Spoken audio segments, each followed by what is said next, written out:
అందరికీ నమస్కారం. పవన్ కళ్యాణ్ భుజం మీద తుపాకీ పెట్టి చిరంజీవి గారిని టార్గెట్ చేసి కూటమిని విచ్ఛిన్నం చేయాలని చెప్పి గడిచిన 4-5 రోజులుగా ఒక సెక్షన్ ఆఫ్ మీడియా కానీ ఒక సెక్షన్ ఆఫ్ పీపుల్ కానీ చేస్తున్న ప్రయత్నాలు పాపం నిన్న సాయంత్రం చిరంజీవి గారి స్టేట్మెంట్ తోటి బెడిసికొట్టినాయని అనిపిస్తున్నాయండి.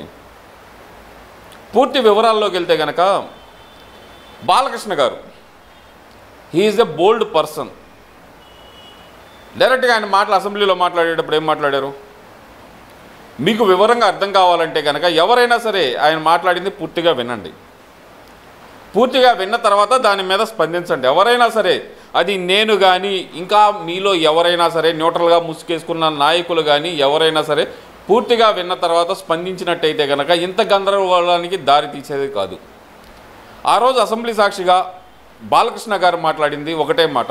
ఏదైతే కామినేని శ్రీనివాసరావు గారు ఆ రోజు చంద్రబాబు ఏదైతే ఆయన జగన్మోహన్ రెడ్డి దగ్గరికి నాయకులంతా ఈ సినీ ఆర్టిస్టులో ఉన్న పెద్దలంతా వెళ్ళి కలిసినప్పుడు ఆయన కలవటానికి ఇష్టపడకపోతే ఎందుకు కలవరు అని చెప్పి గట్టిగా అడిగారు అనే మాట ఆయన చెప్పినప్పుడు దానికి బాలకృష్ణ గారు స్పందిస్తూ అన్నారు, ఆ రోజు చిరంజీవి గారికి అవమానం జరిగింది వాస్తవమే, చిరంజీవికి అవమానం జరిగింది వాస్తవమే, కానీ అక్కడ ఎవడు నిజమే. ఇక్కడ బాలకృష్ణ గారిని తప్పుపట్టాల్సిన అంశం ఒకటే ఉంది. ఆయనకి ఏంటంటే కనుక ఆయన ఎలా మాట్లాడతారు, ఎంత స్పీడ్గా మాట్లాడతారు, మాట్లాడే సందర్భంలో ఒక పదం అటు ఇటు దొర్లుండొచ్చు. ఎవడు అనే మాట మాత్రమే అన్నారు.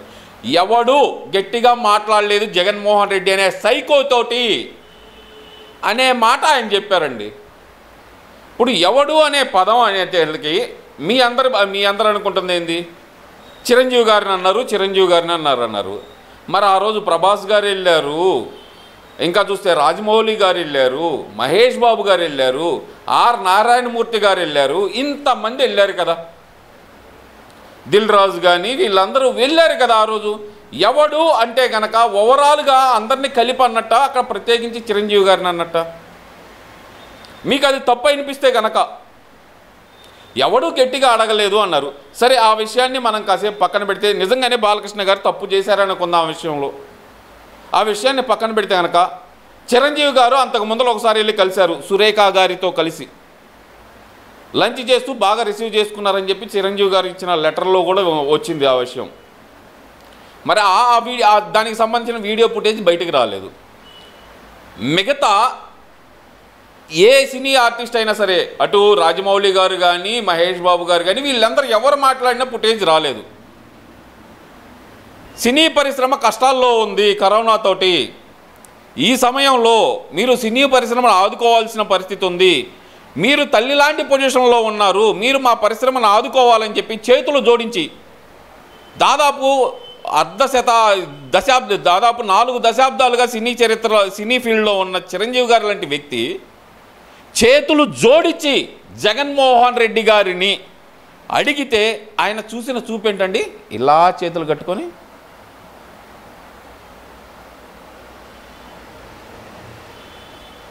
ఇలా ఒక చిక్కటి చిరునవ్వు నవ్వాడే. ఆ వీడియో మాత్రమే బయటికి ఎందుకు వచ్చింది? దీని గురించి ఎవరైనా ఆలోచించారా? పవన్ కళ్యాణ్ గారు పదే పదే చెప్పారు, మనం చేయి చాచి దేబరించాల్సిన పని లేదు, గట్టిగా అడగాలి, అది మన హక్కు అని చెప్పి పవన్ కళ్యాణ్ గారు పదే పదే చెప్పారు. మరి ఈరోజు మాట్లాడుతున్న సోకాల్డ్ నాయకులందరూ ఎవరైతే కనుక చిరంజీవి గారి అభిమాన సంఘాలంటూ లేదంటే కనుక ఒక సెక్షన్ ఆఫ్ క్యాస్ట్ని అడ్డం పెట్టుకొని మాట్లాడుతున్న నాయకులందరూ ఆ రోజు ఎక్కడికి వెళ్ళారు? చిరంజీవి గారికి ఆ రోజు అంత అవమానం జరిగిన రోజు ఆ రోజు అందరూ ఎక్కడికి వెళ్ళారు? ఓకే, అదొక విషయం తీసుకుందాం. అరే, పవన్ కళ్యాణ్ గారు ఇంట్లోకి వెళ్ళి వాళ్ళ బెడ్రూమ్లో వాళ్ళ పిల్లలను ఇలా అన్నాడంటే బోరుగడ్డ అనిలు. ఆ రోజు ఎక్కడికి వెళ్ళారండి మీరందరూ? అంటే చిరంజీవి గారు వేరు, పవన్ కళ్యాణ్ గారు వేరా? మెగా ఫ్యామిలీలో పవన్ కళ్యాణ్ గారు లేరా? మరి ఆ రోజు మీరు మానసిక క్షోభ అనుభవించలేదా అండి? ఈ సోకాళ్ళ నాకు మెగా అభిమానులనే నేను అడుగుతున్నానండి. అరే, మేం బాధపడ్డామండి. అరే, చిన్న పిల్లల్ని పట్టుకొని ఏంట్రానా వీళ్ళు ఇలా మాట్లాడుతుంటే ఎందుకురా స్పందించటం లేదు వీళ్ళందరని మేము స్పందించామండి. బోరుగడ్డ డైరెక్ట్గా బోరుగడ్డ ఇంటికాడికి వెళ్ళి మాట్లాడిన వాళ్ళల్లో మేము ఒకళ్ళు ఉన్నామండి. ఆ రోజు ఎక్కడికి వెళ్ళారండి మీ సోకాల్డ్ నాయకులందరూ? యాడికి పోయారు మరి ఆ రోజు? ఇది ఇదంతా ఒక ఎత్తండి. అసలు నాకు అర్థం కాని విషయం అంటే ఏంటంటే అండి, సాక్షి మీడియాని నాకు నవ్వాలో ఏం చేయాలో, లేదంటే వెనక 2 నాలుకల ధోరణి అయినటువంటి భారతి గారి వ్యవహార శైలిని ఎలా చూడాలో అర్థం కావట్లేదండి. పాపం తన భర్తని సైకో అన్నది మర్చిపోయిందండి. అంటే భర్తని ఏమన్నా పర్లేదు మాకు, అమ్మ భర్తని సైకో అనండి, సన్నాసి అనండి, యాప్రాస్ అనండి, ఎదవ అనండి, ఎదవ నా కొడుకు అని తిట్టండి, ఏదైనా తిట్టండి, మాకు సంబంధం లేదు. ఎవడు అనే పదమే మాకు కావాలి. ఏమ్మా భారతి, అమ్మ భారతి గారు, అక్కడ మీ భర్తని సైకో అన్నారమ్మా, అది మర్చిపోయితే ఎలాగమ్మా? అంటే ఏమైందిరా, నా మొగున్నే కదా అంది అనే ఆలోచనతో వదిలేసావా? అంటే దీంట్లో నీ రాజకీయ కోణం ఏంటమ్మా భారతి గారు? మీ రాజకీయ కోణం ఏంటి అంటే, ఇక్కడ కులాల మధ్య చిచ్చుబెట్టి, అభిమానుల మధ్య చిచ్చుబెట్టి, ఆ చిచ్చులో అది కారు చిచ్చుగా మారితే కనుక ఆ మంటల్లో చలిగాచుకుందామనే ఉద్దేశంతో ఎదురు చూస్తున్నారా మీరు? నాకైతే అర్థం కావట్లేదు. మీ మనస్తత్వం ఏంటనేది నాకైతే అర్థం కావట్లేదు. పత్రికా విలువలు అని కొన్ని ఉంటాయి. యథాతథంగా మీరు ప్రచురించినట్టయితే కనుక ఎవరు తప్పుపట్టరు. నీ మొగుడినన్న సైకో పదాన్ని వదిలేసావు, ఎందుకంటే నీకు తెలుసు అతను ఆల్మోస్ట్ ఆల్ సైకోనే అని చెప్పి నీకు తెలుసు కాబట్టి అంటే అన్నారలే నిజమేగా, మా ఆయన ఎలాగూ సైకోనే కదా అని చెప్పి వదిలేసి ఉంటావులే నువ్వు. అంతే కదమ్మా భారతమ్మ, అంతేనా? సరే, ఇదంతా ఒక ఎత్తండి. ఇప్పుడు కొంతమంది ఉన్నారండి, మేధావులు ఉన్నారు. పవన్ కళ్యాణ్ గారు అసెంబ్లీలో లేనప్పుడు ఆయన భార్యల గురించి బియ్యం మధుసూదన్ రెడ్డి, వీడి పేరు గుర్తుపెట్టుకోండి బాగా, వీడు ఎవడో కాదు, కాళహస్తి మాజీ ఎమ్మెల్యే.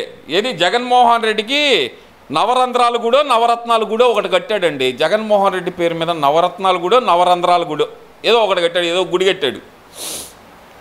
ఈడు అసెంబ్లీలో పట్టుకొని ఒక హిందీ భార్య, ఒక ఇంగ్లీష్ భార్య, ఒక తెలుగు భార్య అంటూ ముగ్గురు పెళ్ళాల అని చెప్పి ఇంకో బాధం కూడా వాడినప్పుడు, అయ్యయ్యో పాపం మన ఈ సంఘాలన్నిటికీ మనసు చెలించలేదండి పాపం.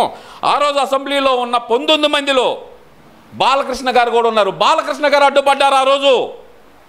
మీరు ఎవరైతే కనుక ఈరోజు బాలకృష్ణ గారి మీద మేము కంప్లైంట్ చేస్తాం అది ఇదని మాట్లాడుతున్నారో, చిరంజీవి గారు చెప్పారు కాబట్టి మేము ఆగుతున్నామని మాట్లాడారో, ఆ రోజు అసెంబ్లీలో ఉన్న 19 మందిలో బాలకృష్ణ గారు అడ్డుపడ్డారు. రే ఎవడ్రా మీరు అలా మాట్లాడటానికి అని చెప్పి.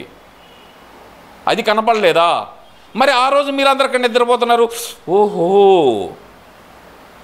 అప్పుడు మీ వెనకమాల జగన్మోహన్ రెడ్డి లేడు, మీ ముందలో ఉన్నాడు జగన్మోహన్ రెడ్డి.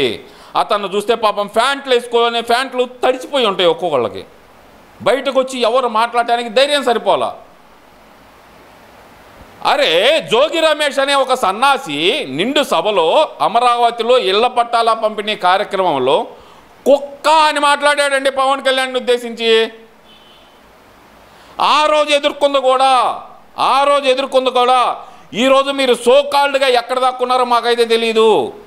తెలుగుదేశం అభిమానులు, జర్నలిస్టులు వీళ్ళు అడ్డుకున్నారండి. మరి మీరు ఎక్కడ దాక్కున్నారండి?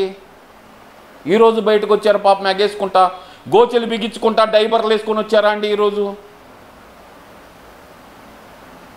అంటే నేను ఎవరిని తప్పు పట్టట్లేదండి ఇక్కడ. మరి ఆ రోజు ఉండాల్సిన ఇదే పౌరుషం ఆ రోజు ఎందుకు లేదు మీకు? ఎక్కడ చచ్చుబడిపోయినాయి మీ గుండెలో ఆ రోజు? ఆ దొమ్మల్లో దమ్ము ఎక్కడికి పోయింది మీకు? ఈరోజు దొమ్మల్లో దమ్ముందా మాకు అంటున్నారు కదా, ఆ దొమ్మల్లో దమ్ము ఆ రోజు ఎక్కడికి పోయింది మీకు? బాలకృష్ణ గారు పొరపాటున ఒక పదం అటు ఇటుగా మాట్లాడారు, కాదంటల్లా, మేము దాన్ని సమర్థించాం. ఎవడు అని పదం వాడకుండా ఉండాల్సింది ఆయన కూడా. ఆయన మేము తప్పు పట్టాల్సిన అవసరం కూడా లేదండి. గబక్కన ఫ్లోలో వచ్చింది, ఎవరు అనబోయి ఎవడు అన్నాడు. దాంట్లోనే మీకు అంత కానొస్తే కనుక పాపం మా భారతం ఏమనుకోవాలండి? వాళ్ళ మొగుడిని పట్టుకొని సైకో అన్నారండి అక్కడ. అది మర్చిపోయిందండి పాపం. ఇక పేరు నాని వచ్చాడండి. పేరు నాని వచ్చి అంటాడు, క్షమాపణ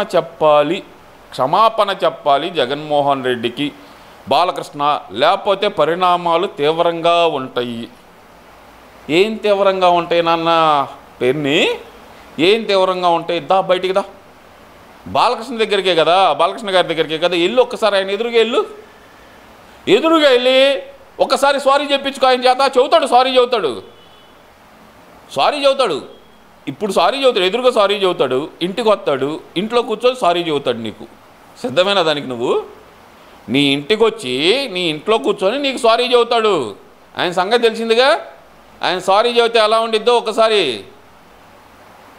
గుర్తు తెచ్చుకో. ఒక సీన్ ఉండిద్ది, ఎక్కడ కొడతా, ఇప్పుడు సారీ చెబుతా, ఇంటికి వచ్చి కొడతా, మళ్ళీ సాయంత్రం కొడతా, సారీ చెబుతానే ఉంటానంటాడు. అవసరమా మీకు సారీ? ఈ పేరు నాని అనే వ్యక్తి చాలా ముదురు ప్లాన్ వేశారండి. వైసీపీ నాయకులందరూ ముదురు ప్లాన్ వేసినా సరే వాళ్ళ పాచిక పారలేదు. ఎలాగంటే గనక చిరంజీవి గారి భుజాల మీద తుపాకీ పెట్టి పవన్ కళ్యాణ్ అనే వ్యక్తిని టార్గెట్ చేసి అతన్ని ఎన్ని మాట్లాడినారండి. అతనికి ఆరోగ్యం బాగలేక ఇంట్లో రెస్ట్ తీసుకుంటుంటే పవన్ కళ్యాణ్ ఎందుకు స్పందించాడు అంటే పవన్ కళ్యాణ్ ఆ రోజు సభలో ఉన్నారయ్యా. ఏదన్నా జరిగితే కనుక ఆ రోజు ఆయనే స్పందించేవాళ్ళు. మీ అందరికీ ఏంది నొప్పి? అరే బాలకృష్ణ గారు అన్న దాంట్లో తప్పే ఉందండి. ఎవడు గట్టిగా మాట్లాడలేదు కదా మరి ఆ రోజు. మరి చిరంజీవి గారి దండం పెడుతున్న వీడియో మాత్రమే బయటికి ఎందుకు వచ్చింది? దీనికి ఎవడైనా సమాధానం చెప్పగలరా? కానీ నిన్న ఓపెన్ అయ్యాడండి పేరు నాని. ఒక్క విషయంలో మాత్రం ఓపెన్ అయ్యాడు. ఏంటంటే కనుక ఎవరెంత చిచ్చు పెట్టాలని చూసినా అంటే పాపం ఈ 4 రోజుల నుంచి అగ్గిపుల్ల గీసి దాని మీద పెట్రోల్ పోతున్నారు. అగ్గిపుల్ల గెత్తున్నారు, పెట్రోల్ పోతానే ఉన్నారు. ఈ వైసీపీ నాయకులందరూ వాళ్ళు క్షమాపణ చెప్పాలి, వీళ్ళు క్షమాపణ చెప్పాలని చెప్పి అగ్గిపుల్ల గీసి పెట్రోల్ గెత్త పోతూనే ఉండరు. పోసిన ఉపయోగం ఏమన్నా? ఉపయోగం ఏమీ లేదు కదా. ఏమన్నా ఉపయోగం ఉంటే చెప్పండి. ఆ పెట్రోల్ గత్త నీళ్ళు అవుతుంది, అగ్గిపుల్ల ఆరిపోతుంది. అందుకని చెప్పి పేరు నాని నిన్న ఒక TV9 ఇంటర్వ్యూలోనో ఎక్కడో చూశాను. ఒక ఇంటర్వ్యూలో మాట్లాడుతూ ఏమన్నాడంటే మేమెంత చిచ్చు పెట్టినా సరే వాళ్ళిద్దరు విడిపోతేనే కదా. అయిపోయిందా? అర్థమైందా రాజా? పవన్ కళ్యాణ్ గారు చంద్రబాబు నాయుడు గారు విడిపోరు అనే క్లారిటీ వాళ్ళకు వచ్చిన తర్వాతే మెల్లిగా ఒక్కొక్కళ్ళు అప్పుడు దాకా సాపుకున్న తోకలన్నీ వాటిని మడిచి బ్యాక్ పాకెట్లో పెట్టుకొని ఎవ్వళ్ళ కాడు వాళ్ళ పని చేసుకుంటున్నారు. కానీ మా భారతీ మేడంకి మాత్రం ఇంకా ఆశ సావాల. నిన్న చిరంజీవి గారు విదేశీ పర్యటన ముగించుకొని వస్తుంటే హైదరాబాద్ టెర్మినల్లోనే మైక్ ఇచ్చి పంపించింది వాళ్ళ సాక్షి విలేకరికి. సార్ బాలకృష్ణ గారు ఇలా అడిగారు సార్. ఎందుకురా అడుక్కొని మీ పరువు మీరు దిగదార్చుకుంటారు? ఈ అడుక్కునే బతుకు ఎందుకురా? సార్ ఒక్క మాట మాట్లాడండి సార్, మేము ఇటు కట్ చేసుకొని మా ఇష్టం వచ్చినట్టు మార్చుకుంటాం సార్. చీల్చి చెండాడిన బాలకృష్ణని చీల్చి చెండాడిన చిరంజీవి అని చెప్పి టైటిల్ వేసుకుంటాం సార్. ఆయన అవతలకు పో అని చెప్పి కుక్కని ఇదిలిచ్చినా ఆయన కారు దాకా అమ్మడబడ్డారు కదరా కుక్కల్లారా. ఏమ్మా భారతి, సిగ్గు శరం ఉండాలి కదమ్మా. ఇలాంటి వద్దులే, మహిళలను ఉద్దేశించి ఆ పదం అన్నందుకు నన్ను క్షమించండి అండి. సిగ్గు శరం అనే పదం వాడినందుకు నన్ను క్షమించండి. ఇంకో విషయం కూడా మాట్లాడాలండి. ఇదన్నీ ఒక ఎత్తు అయితే కనుక నిన్న ఆ ప్రయత్నం కూడా బెడిసి కొట్టేతలికి పేరు నాని వీడియో బయటకు వదిలారు. వీళ్ళు చేసిన ప్లాన్ అంతా గంగపాలు అయ్యేతలికి ఏం చేయాలో అర్థం కాక జుట్టు బీక్కుంటూ ఉన్నారు. అతి త్వరలో కొత్త ప్లాన్కి జగన్మోహన్ రెడ్డి యూరోప్ పర్యటన వెళ్ళినమ్మటే రాష్ట్రంలో అరాచకం చేయడానికి అయితే ప్లాన్ చేశారు. ఇంటెలిజెన్స్ వర్గాలు దీన్ని గుర్తుపెట్టుకొని జగన్మోహన్ రెడ్డి యూరోప్ పర్యటన నుంచి వచ్చేలోపు రాష్ట్రంలో అరాచకాలు. ఎందుకంటే ఈరోజే చూసాం తమ ఇసుక దోపిడీకి అడ్డుకొస్తున్నాడని చెప్పి ఒక తెలుగుదేశం కార్యకర్తని కాళ్ళ వరిగి వెరగొట్టి బంగారుపల్లెల్లో చూసామండి. కాళ్ళు ఎరగొట్టి హాస్పిటల్లో పడేశారండి వైసీపీ సైకోలు. అలాంటి వాళ్ళు ఇంకా ఎలాంటి దౌర్జన్యాలు చేయబోతున్నారో ఆలోచించండి.